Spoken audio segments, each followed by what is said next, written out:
Hey everyone, it's Amarine. It is, actually it's Sunday, February 19th, sorry about that. And I'm talking about... What are we talking about? Oh yeah, we're talking about questioning. And, for the, here for the FTM team. Sorry, I had to get up earlier this morning, and it wasn't really fun.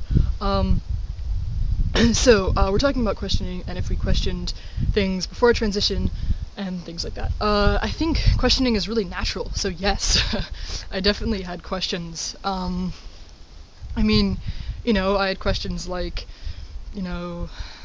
how do I really want to do this sort of permanent thing in my body, even if it's something that you feel like you really want.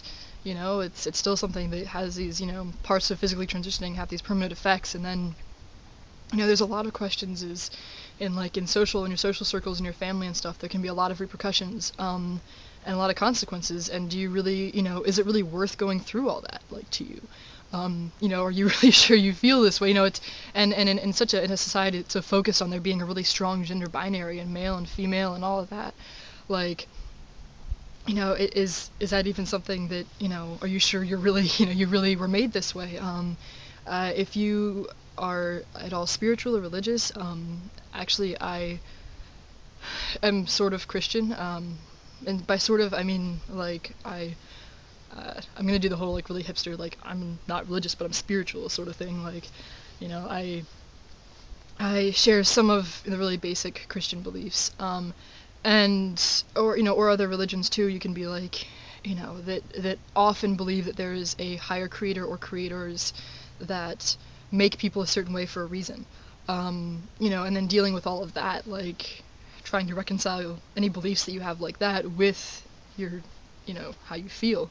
There can be a lot of questions, there are times when maybe you enjoyed doing something that was more typically feminine, or you feel like you're not sure if times when you did things that were more feminine or female were times when it was just because that's what people your age that you were supposed to hang out with were doing, or because society taught you to, and sometimes you just don't know.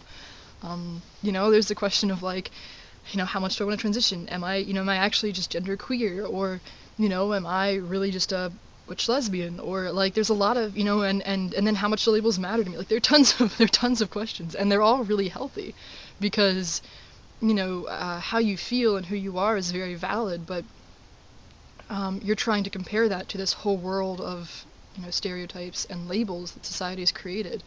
And you really have to sort of think about your place in that. So I think asking questions and questioning is perfectly natural and healthy. It really, really is. And as far as sort of answering those questions, I'd say just, it's important to give yourself the time that you needed. There were times, like when I was going through this, that there were times that I would feel like, oh, I feel really rushed because, or I don't really think I have time to be, thinking about this a whole lot because, I need to figure out X, Y, and Z before I turn 18 so I can do this, or, I feel like, I've already lost enough time not having transitioned, like I need to hurry up and do this, or, whatever the feelings are, even if you feel very, like I felt for a while, very, very sure, and for a long time, very sure of who I was, and sort of what gender I was and all that. But I still had some of these questions, and it seemed kind of conflicting with this inner sense of being sure of myself, but then I still had some of these questions, and it didn't seem like I could ask them because I was trying to tell everyone else that I was sure of who I was inside, and so if I had these questions, it would feel like I was worried that I would feel like my identity was sort of being invalidated by my questions, that people would be like, oh, well, if you're questioning yourself, obviously you're not sure of this, and obviously it's not serious, and you're not, you don't really feel like this, and I didn't want people to react that way, so, but it's fine to have questions to yourself, and try to find someone who you can trust to talk to about them. Not that they're going to answer them, but they can really, that can help. So yeah, so questions are actually, I think they're a really good part of transitioning, because once you answer all of them, you can really enjoy the process and enjoy who you're becoming and be much more aware of who you're becoming, or, what you're being able to do with your transition, and really, really be the best person you can be. Yeah. So yeah, and that's it for this week, and I look forward to seeing you guys again next week. Cheers.